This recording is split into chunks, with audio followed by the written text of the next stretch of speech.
Where are my children?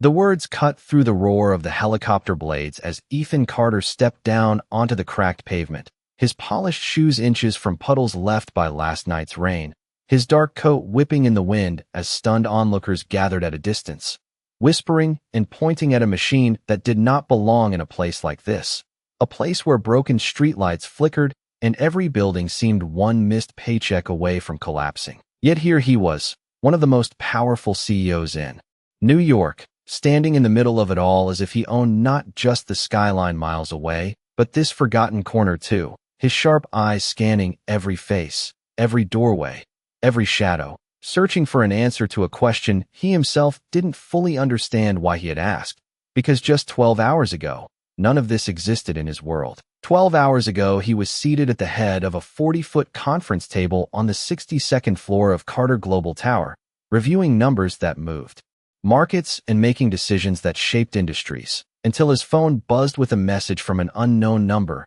a message that should have been ignored like the hundreds of others his assistants filtered out daily. But somehow it slipped through, just one line that read, "My twins are burning up and I don't have money for the hospital. Please help."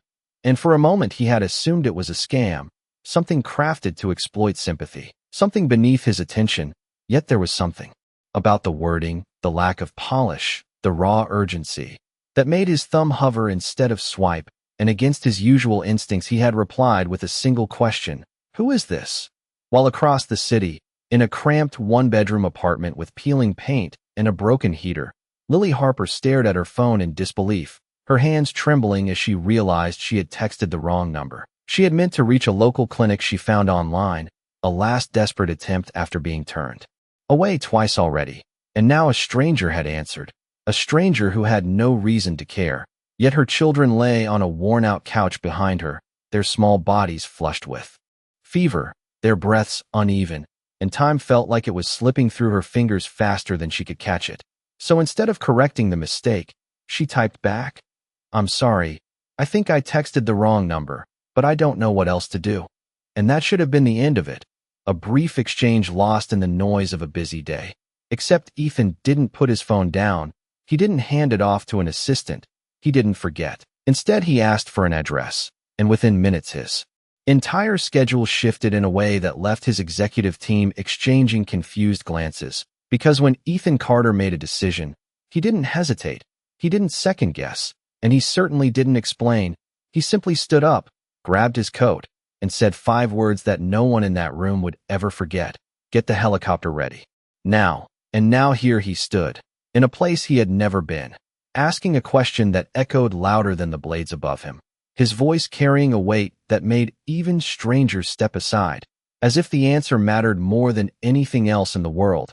And somewhere behind a rusted metal door, Lily Harper held her breath, realizing that the mistake she made with a single text message had just brought a man into her life who could change everything, whether she was ready for it or not.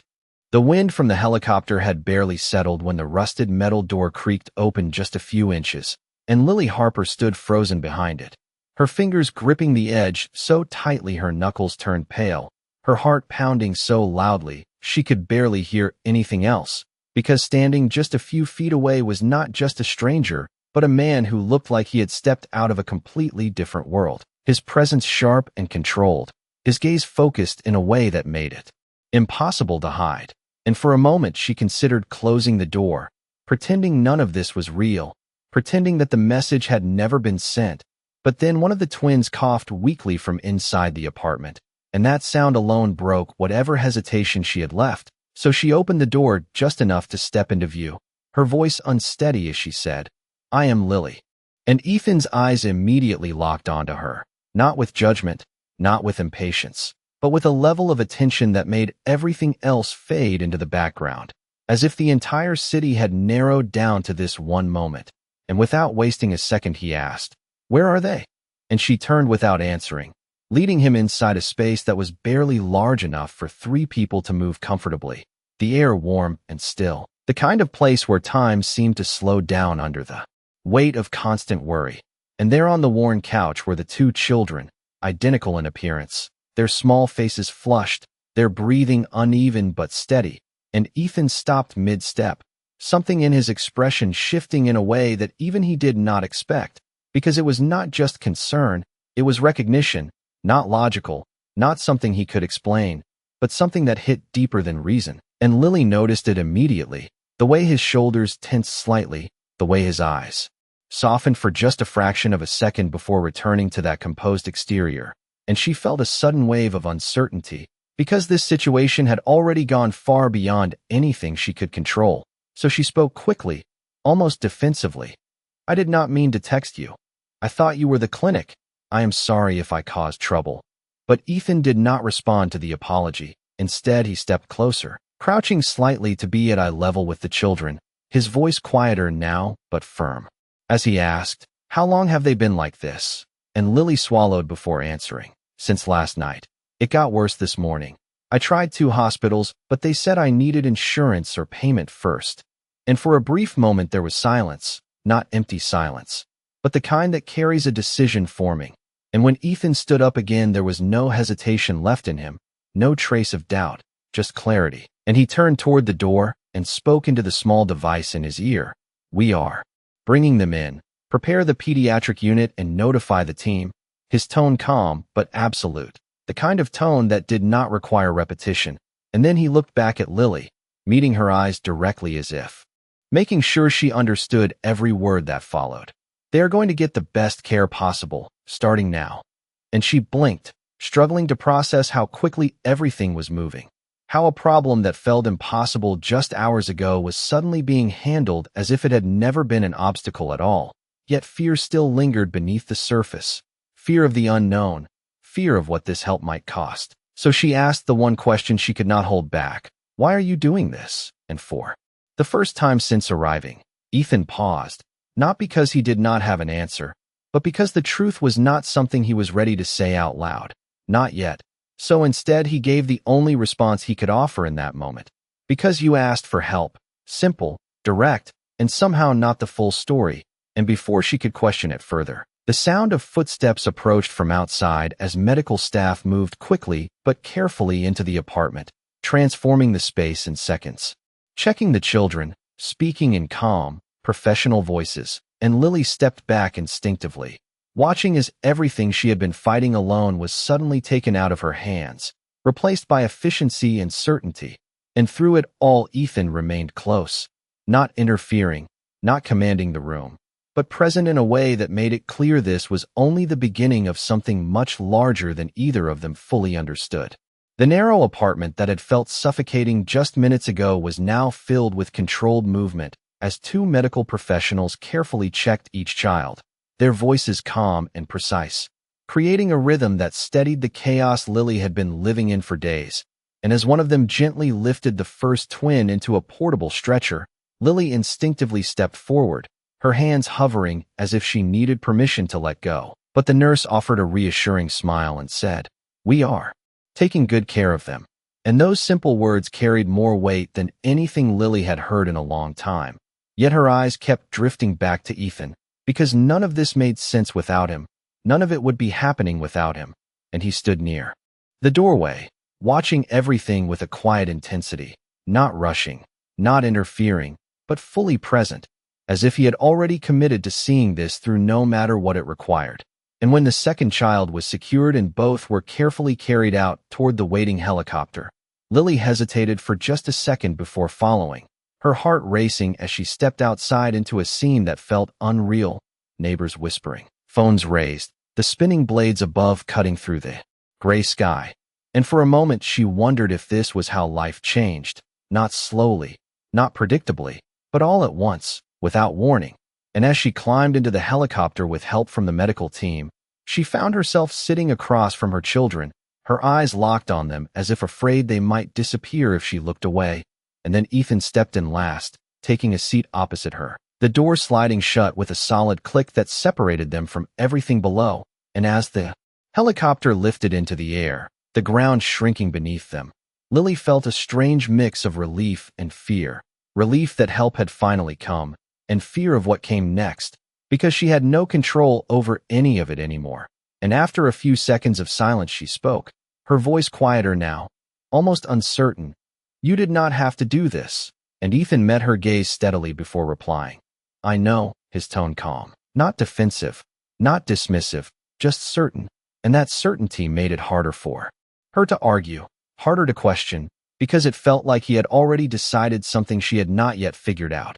And as the city skyline came into view in the distance, sharp and towering against the horizon, Lily realized they were heading somewhere she had never been before, somewhere far removed from her reality. And she asked, "Where are we going?" And Ethan answered without hesitation, "My hospital." And the way he said it made her pause, because it was not just any hospital, it was his, a place connected to him the same way everything else seemed to be, controlled, precise, beyond her reach. And when the helicopter finally began its descent onto a private landing pad, the transition was seamless, staff already waiting, doors opening the moment they touched down, the children being transferred immediately onto advanced equipment, moving faster than anything Lily had ever seen, and she followed closely, trying to keep up, her steps uncertain against the polished floors as they entered a facility that felt more like a luxury hotel than a hospital, bright, quiet, efficient, and before she could even gather her thoughts, a doctor approached Ethan directly, speaking in a tone of familiarity and respect. "We are ready." And Ethan nodded once before turning to Lily, his expression softer now, more grounded, as if he understood that she was stepping into a world that was not hers, and he said, "They will run tests right away. You can stay with them the entire time." And she nodded slowly, still processing everything, still trying to understand how a single message sent by mistake had led her here. But as the doors to the pediatric unit opened and her children were taken inside, one thought kept repeating in her mind. Not about the hospital, not about the cost, not even about the outcome, but about the man who had made it all happen, because nothing about this felt random anymore. And somewhere deep down, she could not shake the feeling that this was not just help. This was the beginning of something neither of them could walk away from. The doors to the pediatric unit closed with a soft, controlled sound, separating Lily from the last familiar thing she had left. And for a moment, she stood there frozen, her hands slightly raised as if she had forgotten what to do with them now that she was no longer holding on to her children, and the quiet around her felt different from the silence of her apartment. This was not heavy or suffocating, it was precise, intentional, the kind of silence that existed because everything was being handled exactly as it should be. And yet that made her feel even more out of place, as if she had stepped into someone else's life by accident and had not yet been asked to leave. And behind the glass walls she could see movement, doctors and nurses working efficiently, checking monitors, speaking in calm voices that she could not fully hear, and she pressed her hand lightly against the glass, her eyes fixed on the two small figures lying side by side. And without realizing it, she whispered, "You are going to be okay," more to herself than to them. And a few feet behind her, Ethan stood watching, not the medical team, not the equipment, but her, observing the way she held herself together despite everything, the way her focus never left her children even for a second. And there was something about that quiet strength that stayed with him longer than he expected, something that did not fit into the neat, controlled structure of his world. And after a moment he stepped closer, his voice low but steady as he said, "They are in the best place they could be." And Lily nodded without turning around, her voice barely above a whisper as she replied, "I know. It just feels like if I look away something might change." And he did not try to correct her, did not offer empty reassurance, because he understood that what she needed was not words but time. And for the first time since this had begun, neither of them spoke, the silence stretching between them not awkward but heavy with unspoken questions, until a doctor approached, removing his gloves as he stepped into their space, his expression professional but not distant, and he addressed Ethan first. "We have started initial assessments. Their condition is stable, but we are running further tests to understand the cause of the fever." And Lily immediately turned, stepping closer as she asked, "They're going to be okay, right?" And the doctor met her eyes, choosing his words carefully. "We are doing everything we can, and we have caught this early enough to manage it properly." And while it was not a promise, it was enough to steady her breathing, enough to give her something to hold on to. And as the doctor continued explaining the next steps, Lily tried to follow, tried to understand the medical terms, the process, the timeline, but it all blurred together under the weight of her exhaustion. and without thinking she reached for the nearest chair, sitting down slowly as if her body had finally caught up with everything her mind had been pushing aside, and Ethan noticed immediately, his attention shifting from the doctor to her, and when the explanation ended and the doctor stepped away, Ethan moved closer, his tone quieter now, more direct. "You have not slept, have you?" And she shook her head slightly, almost embarrassed. "Not really," and he nodded once, as if confirming something he had already assumed, before gesturing toward a private room just a few steps away. "There is a room for you to rest. You can still be near them." And she hesitated, her instinct telling her to refuse, to stay exactly where she was. But her body felt heavy, her thoughts slower, and for the first time she allowed herself to consider that maybe she did not have to carry everything alone in this moment. So she stood again, her movements careful, and followed him toward the room.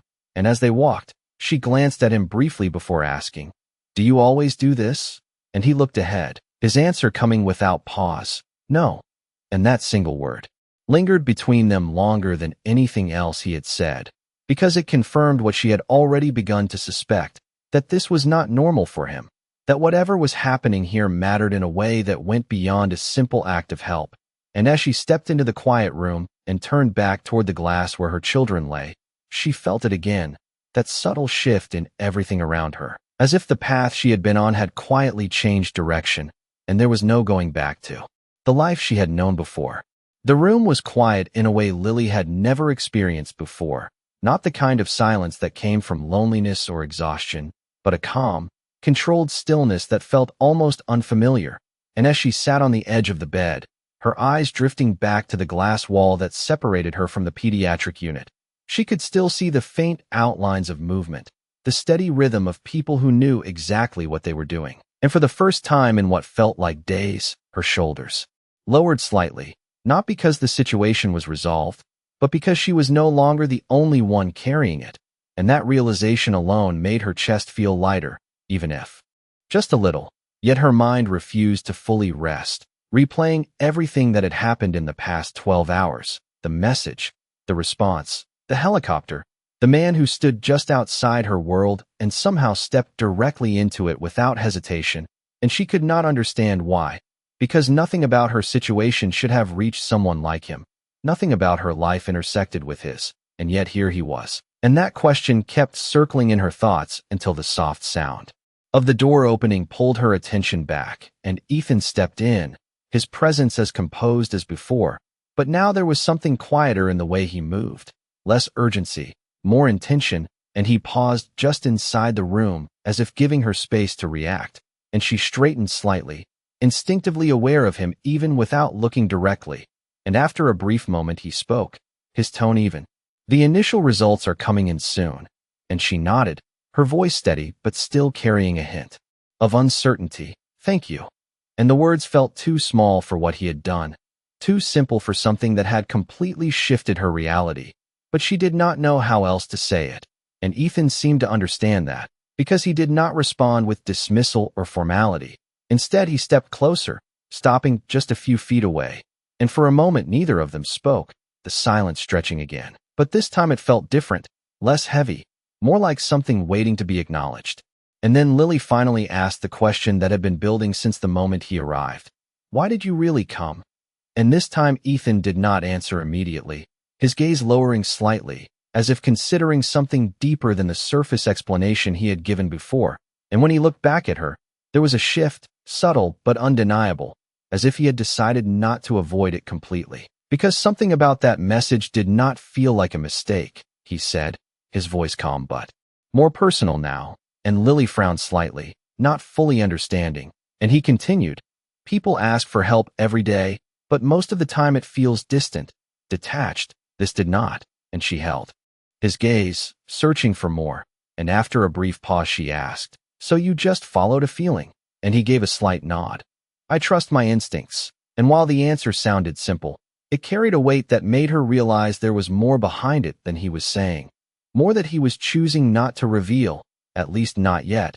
And before she could press further, a gentle knock interrupted them, and a nurse stepped in, her expression professional but reassuring. "The doctor is ready to speak with you." And Lily stood immediately, her focus snapping back to her children, all other questions pushed aside, and Ethan moved with her without hesitation.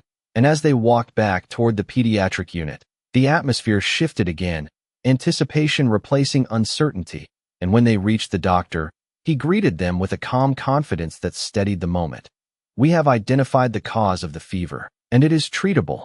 And Lily let out a breath she did not realize she had been holding, her eyes closing briefly in relief, and the doctor continued, explaining the treatment plan, the timeline, the expected recovery, each word building a sense of stability that had been missing for far too long. And as Lily listened, her attention fully on the information, Ethan stood beside her, his expression composed, but inside, something had already begun to change, because the more he watched, the more he listened, the more he felt that this situation was not as random as it appeared, that there was a connection forming beneath the surface, one that he could not yet define but could no longer ignore. And as the doctor finished speaking and Lily thanked him again, her voice steadier now, Ethan's gaze shifted briefly toward the children through the glass. And for a moment, just a moment, the same thought returned, stronger than before, impossible to dismiss, as he quietly said to himself, "There is more to this." The doctor's words continued to echo in Lily's mind long after the explanation ended, not because they were complicated, but because they brought something she had not allowed herself to feel in a long time.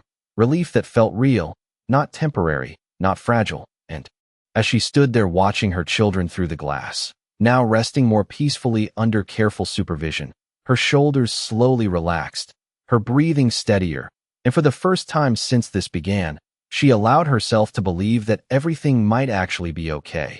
And yet, even as that sense of calm settled in, there was still a question that refused to disappear, a quiet tension beneath the surface that kept drawing her attention back to Ethan. Because he had not left, he had not stepped away now that the immediate crisis was under control. Instead, he remained there beside her, silent but present, as if whatever brought him here had not yet been resolved. And after a few moments she turned slightly, studying him more carefully this time, noticing the way his gaze lingered on the children, not casually, not with detached concern, but with a focus that felt personal, almost instinctive, and it made her chest tighten just enough to bring back that unease she had been trying to ignore. So she spoke again, her voice calm but more direct than before. "You are still here." And he glanced at her briefly before answering, "Yes." And the simplicity of the response only made her more aware that he had made a deliberate choice to stay, and she hesitated for a second before asking, "Do you have somewhere else you need to be?" And a faint shift crossed his expression, something almost like quiet amusement. But it disappeared just as quickly as he replied, "I do, but this is more important right now." And the certainty in his tone made it clear that he was not exaggerating, that in his world, where every minute likely carried weight, he had chosen this moment over everything else. And Lily looked away for a second, absorbing that, unsure how to respond to something that felt too significant for words. And as the silence returned, Ethan's attention drifted back to the children, his mind working through thoughts he had not expected to confront, because the resemblance he had noticed earlier had not faded. If anything, it had become harder to ignore, small details that aligned too closely to be dismissed as coincidence. And he had spent years trusting patterns, recognizing connections others overlooked, and this felt like one of them. Except this time it was not business. It was something far more personal, and without realizing it, he stepped closer to the glass, his eyes narrowing slightly, as if searching for confirmation of something he was not yet ready to say out loud. And Lily noticed, her breath catching slightly as she followed his gaze, and a quiet tension built between them again, unspoken but unmistakable, until she finally said, "What is it?" And Ethan did not answer right away, his silence stretching just long enough to make the question feel heavier. And when he finally spoke, his voice was lower, more measured. "How old are they?" And the question landed differently than the others he had asked before, not about their condition, not about their care, but about something deeper. And Lily hesitated, a flicker of confusion crossing her face before she replied, "They are 5. And the moment the words left her mouth, something shifted in Ethan's expression, subtle but undeniable, as if a piece of a puzzle had just fallen into place. And Lily saw it. The change, the realization he was trying to contain, and her heartbeat quickened as a new thought began to form, one she had not considered until now. And the air between them seemed to tighten, as if the space itself was reacting to the weight of what was about to surface. And Ethan took a slow breath, his gaze still fixed on the children, before finally saying, almost, to himself, 5 years. And Lily felt it then, not just unease, but something deeper, something that connected this moment to a past she had tried to leave behind. And as she looked at him, really looked this time, the question that had been lingering quietly in the background suddenly became impossible to ignore, because whatever reason had brought him here, it was no longer just about a message sent by mistake. It was about something much bigger, something that was only just beginning to reveal itself. The words lingered between them, quiet but heavy, and Lily felt her chest tighten as memories she had carefully locked away began to surface without permission, fragments of a time 5 years ago that she had never fully explained to anyone, moments she had convinced herself were best left in the past. And now standing here, under the steady gaze of a man who seemed to be piecing together something she had not prepared to face, she realized that silence was no longer something she could rely on, and she shifted slightly, her arms crossing instinctively as if to protect herself from a conversation that had not even fully begun. And Ethan finally turned to look at her, his expression no longer just composed or curious, but searching, deliberate, as if he was no longer observing a situation but confronting a possibility. And when he spoke again, his voice was calm, controlled, but carried a weight that made it impossible to ignore. Where were you 5 years ago? And the question was direct, too direct to be accidental. And Lily hesitated, her mind racing through responses, through options, through the instinct to deflect, to redirect, to keep things simple and distant. But something in his tone told her that he would not accept a surface answer, that whatever he had begun to suspect was not going to fade away with avoidance. And she took a slow breath before answering carefully. I was working 2 jobs and trying to stay afloat. Her voice steady but guarded, and Ethan held her gaze for a moment longer, as if measuring the truth in her words, before asking another question, quieter this time, but even more precise. Did you ever meet someone you did not expect to see again? And that was when it hit her, not as a clear memory, but as a feeling first, a moment from years ago that had seemed insignificant at the time, a brief encounter during a night when everything in her life had felt uncertain and overwhelming, a moment she had never connected to anything that came after, and her expression shifted slightly, just enough for Ethan to notice. And that was all he needed to confirm that he was not imagining this, that there was something real beneath the surface. And Lily looked away, her thoughts moving faster now, trying to understand how something so distant could suddenly become relevant, how a single message sent by mistake could lead back to a moment she had never planned to revisit. And she said quietly, almost to herself, I do not remember every person I met. But the words lacked conviction, and Ethan did not challenge them directly. Instead, he stepped closer to the glass again, his focus returning to the children, his voice lower now, more certain. You should try. And the way he said it was not a demand, but it carried a sense of inevitability, as if whatever truth existed between them was going to come forward whether they were ready or not. And Lily felt it, that shift from uncertainty to something more defined, something that could not be ignored much longer. And as she looked at her children, then back at him, the distance between past and present began to narrow in a way she had not anticipated, and the realization settled in slowly but firmly, that this was no longer just about getting help. It was about understanding how their lives had intersected long before either of them recognized it. And as the silence returned once more, it was no longer empty. It was filled with the weight of a question that neither of them had fully asked yet, but both were beginning to understand. The air between them felt different now, no longer uncertain, but charged with something that neither of them could ignore. And Lily's mind kept circling back to that distant memory, trying to pull it into focus, trying to understand how something so brief could suddenly carry so much weight. And she took a slow breath, her eyes lowering for a moment before lifting again to meet Ethan's gaze, this time with less hesitation and more resolve, because avoiding it was no longer an option. And she said quietly, there was a night, her voice steady but softer than before, as if speaking it aloud made it more real than she had allowed it to be, and Ethan did not interrupt, his attention fixed on her completely, giving her the space to continue, and she went on. It was nothing planned, nothing that felt important at the time. Just one of those moments where everything in my life felt like it was falling apart, and I did not know what came next. And as she spoke, fragments of that night became clearer, the unfamiliar setting, the brief conversation, the feeling of stepping outside her usual reality, even if only for a few hours, and she shook her head slightly as if trying to ground herself again. I never expected it to matter after that. And Ethan listened without shifting, without breaking eye contact, but inside, every word aligned too closely with what he had begun to suspect, and he asked quietly, "Do you remember where?" And she hesitated for a second before answering. "A charity event. Downtown. I was helping. With catering." And the moment she said it, something clicked fully into place for him. Because he had been there, 5 years ago, a night he had barely thought about since, a brief encounter that had seemed insignificant in the scale of his life. And yet now it stood at the center of everything unfolding in front of him. And he let out a slow breath, not in surprise, but in confirmation, and Lily noticed, her expression tightening slightly as she realized that whatever she had just said had not been new information to him, but something he had already been moving toward. And she asked, her voice more direct now, "Why are you asking me this?" And for the first time, Ethan did not deflect, did not simplify. He met her gaze fully and said, "Because I was there."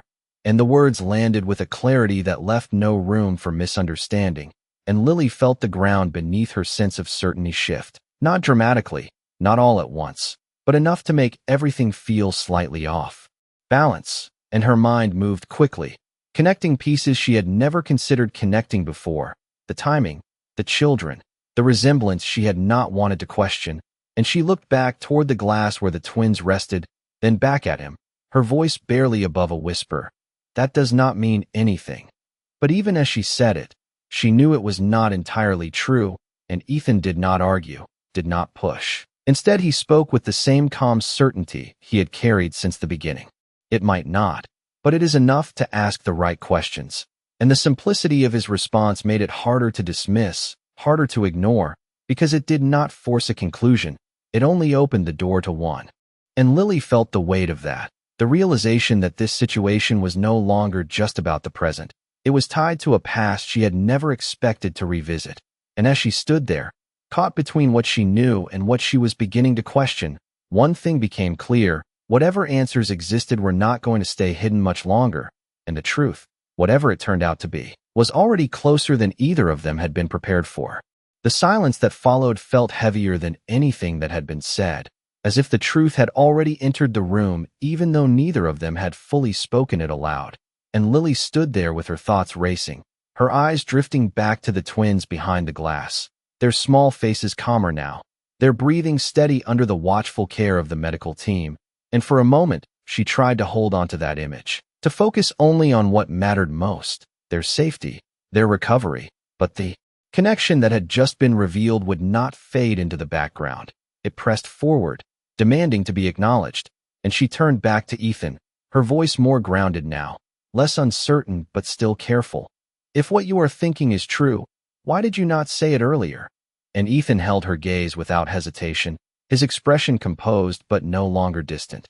"Because I do not make conclusions without proof." And the way he said it made it clear that this was not about doubt, but about certainty, the kind that required evidence, not assumptions. And Lily nodded slightly, understanding that part of him, even if everything else still felt overwhelming. And she took a slow breath before asking the question that had been forming since the moment he said he was there. "And now?" And for a brief second, something shifted in Ethan's expression, not uncertainty, but recognition of the weight of what came next. And he answered with quiet clarity, "Now I think we need answers." And those words settled between them with a sense of inevitability, not dramatic, not forced, just real, and Lily felt it. The moment where everything changed from possibility to action, and she looked back at the twins again, her heart tightening slightly, because whatever came next would not just affect her, it would affect them, their future, their identity, everything she had built her life around. And she closed her eyes for a second before opening them again, stronger now, more resolved. What does that mean?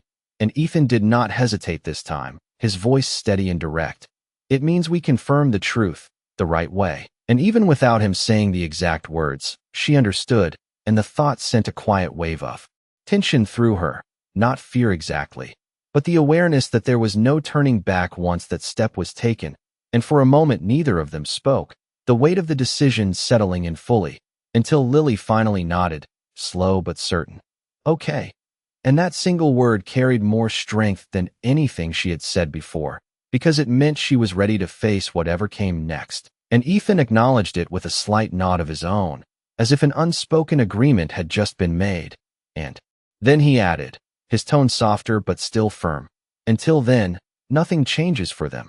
They stay here, they get everything they need. And Lily looked at him, really looked this time, not as a stranger, not as someone outside her world, but as someone who was now connected to it in a way that could not be undone, and she asked quietly, "And me?" And for the first time, there was no pause in his answer, no distance, just clarity. You are not dealing with this alone anymore. And the certainty in his voice left no room for doubt. And as the words settled, something shifted inside her, not completely, not all at once, but enough to make her realize that whatever path lay ahead, it would not be the same one she had been walking before. And as they both turned their attention back to the twins, the future felt uncertain, but no longer out of reach, because for the first time, the truth was no longer something hidden in the past. It was something waiting just ahead, ready to change everything.